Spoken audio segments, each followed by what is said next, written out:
안녕하세요. 스트로비스트 코리아의 권학봉입니다.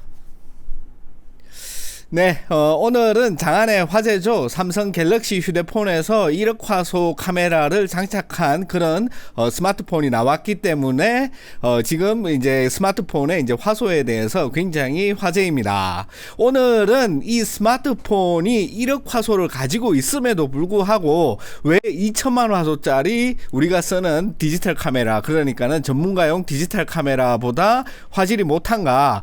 그리고 왜 더 좋을 수도 있는가? 그리고 거기에 사용된 기술은 어떤 기술이고 우리가 어떻게 쉽게 이해할 수 있는지 거기에 대해서 한번 말씀드려 보도록 하겠습니다. 물론 제가 삼성에 있는 내부 첩자에게 이 첩보를 듣고 하는 얘기가 아니라 순전히 모두 인터넷에 공개된 내용을 바탕으로 추측한 내용이에요. 그렇기 때문에 제가 말씀드리는 내용이 사실이 아닐 수가 있다는 점, 그리고 제가 왜 이렇게 추측을 했는지 거기에 대한 자료도 같이 여러분들에게 알려드릴 테니까 여러 판단은 여러분들이 해 주셨으면 좋겠습니다.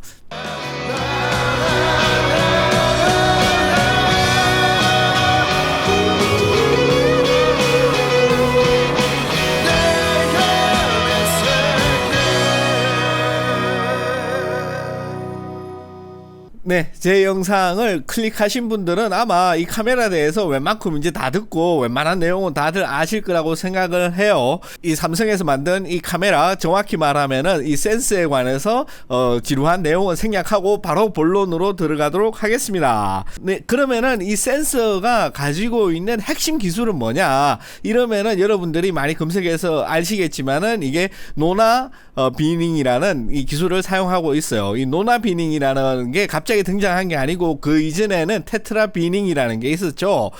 이게 무슨 말이냐? 이러면은 테트라 비닝은 4개의 픽셀을 하나로 묶어 가지고 사용을 하는 거다. 그리고 노나 비닝은 9개의 픽셀을 묶어 가지고 사용하는 거다.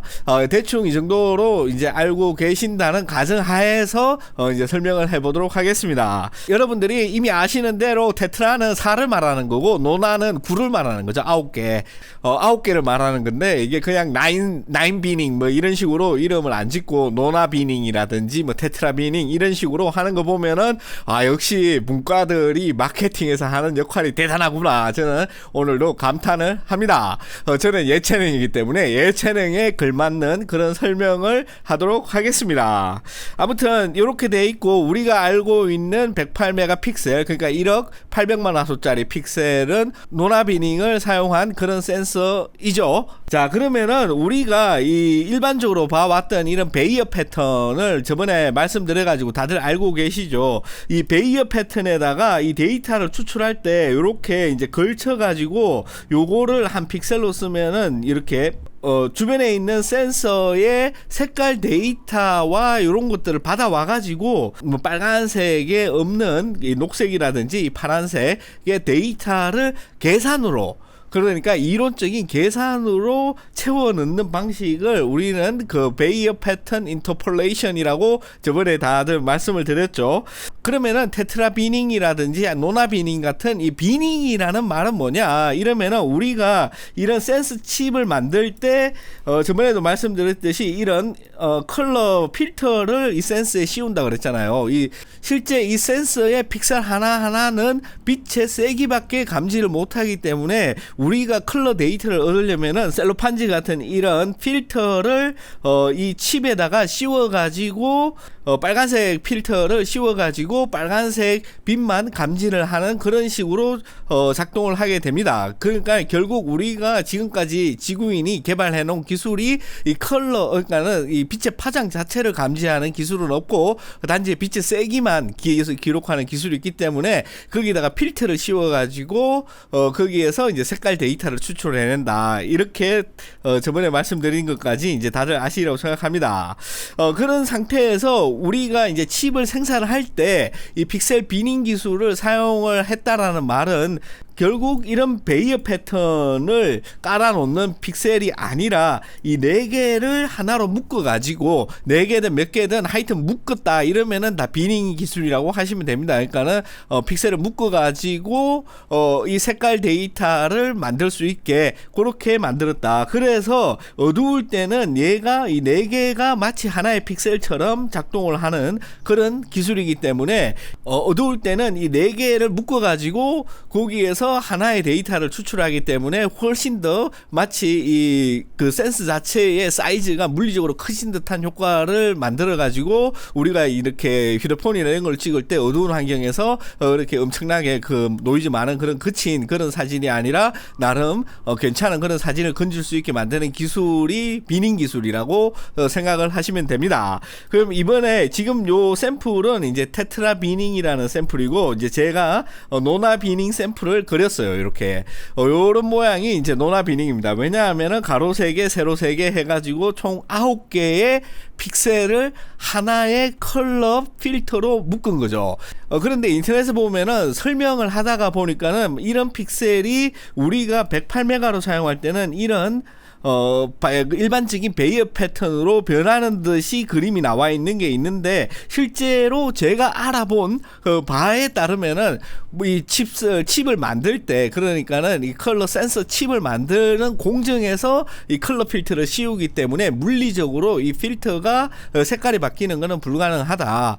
그래서 이렇게 만들 때는 9개를 묶은 이런 필터를 씌운다. 그래서 우리가 현미경으로 그 센서를 들다 보면은 이런 식의 컬러 패턴이 보일 수 있다. 물론 이거는 상상입니다. 이게 삼성에서 진짜로 이런 일반적인 베이어 패턴의 색 배열을 쓰는지 다른 어떤 특이한 패턴의 배열을 쓰는지 그거는 제가 그거 몰라요. 현미경으로 듣다 본 것도 아니기 때문에 아무튼 이런 픽셀 묶음을 해가지고 빛이 많을 때는 108메가 픽셀로 보이고 이 빛이 없을 때는 9개를 하나의 픽셀로 만들어 가지고 1200만 화소 그러니까는 12메가 픽셀 정도로 픽셀을 다운 시키는 대신에 이 면적 자체를 늘려 가지고 야간 촬영에서 굉장히 유리한 입장을 차지한다.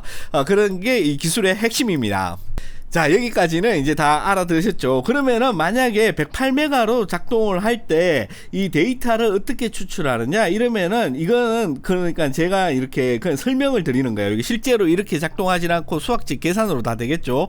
계산하는 알고리즘은 회사마다 다 틀리고 삼성이 정확하게 어떤 알고리즘으로 어떤 가중치를 두고 계산하는지는 몰라요. 저도 수학 전문가가 아니기 때문에 예측도 안 됩니다. 아무튼 그림으로 보자면은 요렇게 이제 이 하얀색이 데이터 추출이다 이러면은 1200만원 화소로 작동할 때는 하나의 그거고 일반적인 그런 방식과 똑같이 이렇게 해가지고 주변에 있는 컬러 샘플을 가지고 와가지고 얘네들에게 없는 그러니까 레드 같으면은 그린이나 블루가 없는 그런 데이터를 보충해 넣겠죠. 그러면은 108메가로 작동할 때는 어떻게 될까 이러면은 여기서 이렇게 된다. 얘랑 얘 이 주변에 있는 컬러 데이터를 불러와가지고 얘에서 하나 픽셀 이 하나의 단독 픽셀에 없는 값을 불러온다. 그 다음 데이터는 옆으로 한 칸씩 이동하겠죠. 이렇게 해가지고 얘랑 얘 이런 식으로 한 칸씩 이동해서 이 부족한 데이터를 다 채워 넣겠죠. 마찬가지로 이 녹색에서는 없는 빨강이나 파랑 역시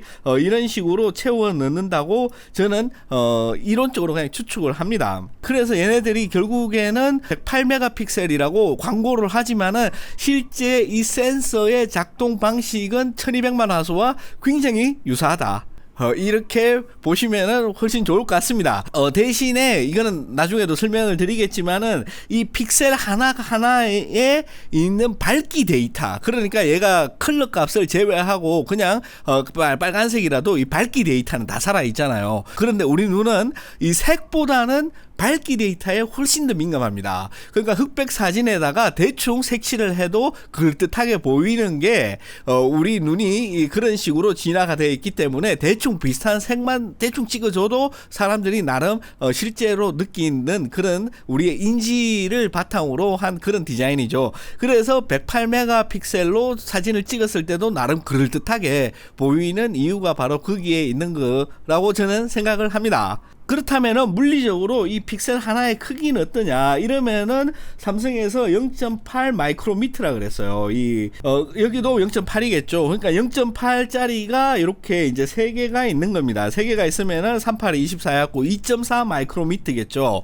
1200메가픽셀로 했을 때도 2.4 마이크로미터 정도 되는 픽셀의 크기를 만든다. 9개가 뭉쳐가지고 그렇게 만든다. 실제 우리가 쓰는 풀프레임 카메라의 픽셀 사이즈는 어떠냐 이러면은 소니에서 나온 4200만 화소짜리가 있죠. 42메가픽셀짜리는 하나의 픽셀 하나의 크기가 4.5 마이크로미터 정도 된다. 그 말은 무슨 말이냐 이러면은 그림으로 보자면은 얘가 2.4라는 거죠. 2.4 얘가 2.4인데 4.5면은 2.4 하면은 거의 2배 가까이 되잖아요. 그러니까 면적으로 보자면은 이 픽셀 크기가 적어도 한 이만하다. 이렇게 보시면 됩니다. 이만한 크기가 우리가 이제 하나의 픽셀이고 이 픽셀의 RGB 값이 이제 하나가 들어가 있는 그런 게 우리가 쓰는 이제 4200만 화소짜리 디지털 카메라라고 생각하시면 돼요. 그래서 물리적인 이 광량에 흡수할 수 있는 이 한계치가 어마무시하게 차이가 난다. 이게 비록 1200만 화소라 그래도 그 2배 이상 차이가 나기 때문에 왜냐하면 센서 크기가 엄청나게 크죠. 그래서 최종적인 결과물인 사진의 품질에 당연히 영향을 미칠 수밖에 없다. 그런 관계로 인해 가지고 이 휴대폰 카메라는 역시 폰 카메라의 한계에 멈춰 있다라고 저는 말씀드립니다. 대신에 아까도 말씀드렸듯이 이런 픽셀 하나하나가 가지고 있는 어떤 그 데이터를 이용을 해가지고 108메가픽셀로 만들었을 때 우리 눈에 민감한 명도 단계를 이용한 그림을 우리에게 보여줄 수 있다는 그 말은 굉장히 샤프니스 특정 상황에 있어서 엄청난 화질을 보여줄 수도 있다. 그 말도 되는 거죠. 그러면은 실제 108메가픽셀로 작동을 할 때는 어떤 일이 벌어지는지 제가 포토샵을 가지고 시뮬레이션을 한번 해봤습니다. 포토샵을 이제 보면은 이게 가로가 90개짜리 세로가 90개짜리 픽셀로 만들어진 사진이에요. 왜 많으면은 이게 보이지가 않으니까. 그래서 확대를 해보면은 이 픽셀이 보이죠. 그래서 제가 이미 작업을 해놨는데 얘를 어떻게 처리를 하느냐 그러면은 이 그 108메가픽셀 하나하나의 컬러의 이제 명도값을 추출한다 그랬잖아요. 그래서 이 108메가픽셀로 만들 때는 일단 명도값을 추출해 가지고 이렇게 만듭니다. 그런데 이 색깔 데이터를 추출할 때는 9개를 묶어서 하나인데 거기에 있는 보충된 데이터를 그 알고리즘을 찾는다 그랬잖아요.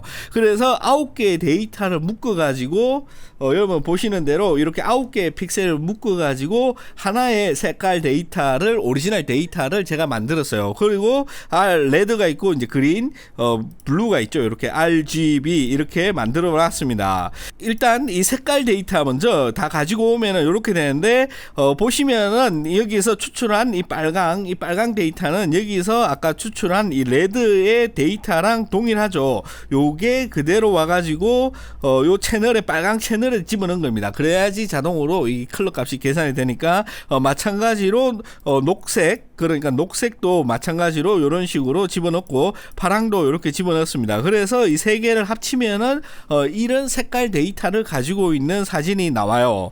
보시면은 여기에서 있는 RGB의 색깔 데이터를 우리가 다 이용했을 때 이런 사진이 나온다. 이런 색깔 데이터를 우리 추출할 수가 있습니다. 여기에다가 이제 108메가픽셀이 가지고 있는 명도 데이터 값이 있죠. 그래서 이런 명도 데이터 값만 따로 추출한 이게 실제 108메가픽셀짜리 명도 데이터를 가지고 블렌딩을 합니다. 블렌딩 이렇게 섞어줘요. 블렌딩을 하는데 이 포토샵에서는 이 광도 모드를 블렌딩을 하면은 마치 우리가 봤던 이 원본 사진과 크게 다르지 않는 원본 사진이 물론 훨씬 좋죠. 여러분 이렇게 보시면은 원본 사진에 있는 컬러 데이터가 훨씬 좋은 걸 알 수 있습니다. 그럼에도 불구하고 우리가 봤을 때 그렇게 거슬리지 않는 수준의 이런 사진을 만들어낸다 라는 거를 여러분들이 이제 제가 포토샵으로 시뮬레이션 한 거를 보면서 조금이나마 느꼈으면 좋겠습니다. 물론 이걸 가지고 과학적으로 따지고 들자면은 여러 가지 장벽이 엄청나게 많죠. 왜냐하면은 이렇게 원본 데이터라든지 뭐 이걸 갖다가 픽셀 처리하는데 알고리즘이라든지 뭐 수없이 많은 그런 난관이 있기 때문에 어렴풋하게 여러분에게 그 시각적인 어떤 그런 상을 만들어 주기 위해서 한 제가 추측으로 만든 샘플이니까 이게 진실이다 이렇게 믿으시면은 곤란하고요. 이렇게 대충 이런 식으로 되는구나 대충 그 정도만 이해를 해 주시면 게 좋을 것 같습니다. 제가 삼성 첩자도 아니고 그게 근무한 것도 아니고 이런 어떤 개발하는 개발자도 아니기 때문에 제가 나름대로 추측해 가지고 시뮬레이션 한 그런 결과입니다. 그래서 이 108메가짜리를 이제 벗기면은 실제 우리의 색깔은 이것만 사용을 하는데 여기다가 이제 그 광도 데이터를 씌워가지고 이렇게 디테일하게 마치 모든 데이터가 살아있는 양 흉내를 내는 거다. 이게 바로 삼성에서 나온 108메가픽셀짜리 센서가 어떻게 작동을 하고 내부에서 어떻게 처리를 하는지 어렴풋하게 제가 추측해본 결과입니다. 이렇기 때문에 우리가 사용하는 그 커다란 디지털 카메라하고는 사진의 품질적인 차이가 많이 날 수밖에 없는 그런 한계를 이미 태생부터 가지고 있죠. 그렇지만은 엄청나게 많은 이런 픽셀의 데이터가 있기 때문에 이걸 가지고 어떤 식으로 처리하는가에 따라서 앞으로 미래에 어떤 새로운 알고리즘이 나온다든지 이럴 경우에는 훨씬 더 훌륭한 어떤 그런 사진을 만들어낼 수가 있는 거죠. 그러면 결론은 뭐냐? 그러면 지금 카메라 업계들이 이렇게 게으르게 이런 화소 경쟁에서 뒤처지지 말고 얘네들도 엄청나게 개발을 해가지고 다양한 어떤 알고리즘이라든지 이런 걸 가지고 더욱더 고품질의 사진을 만들어주는 그런 따라올 수 없는 그런 품질의 사진을 만들 수 있게 열심히 노력해야 된다. 노력해 주십시오 하는 그런 바람이 있습니다. 네, 어떻게 오늘 재밌게 보셨는지 모르겠고요. 설명이 조금 우왕좌왕하고 이렇게 정신이 없이 산만한 것은 제가 예체능이기 때문에 문과도 아니고 이과도 아니기 때문에 그렇다고 양해 말씀 부탁드리면서 이만 마칠까 합니다. 그럼 시청해 주신 모든 분들께 진심으로 감사드립니다. 고맙습니다.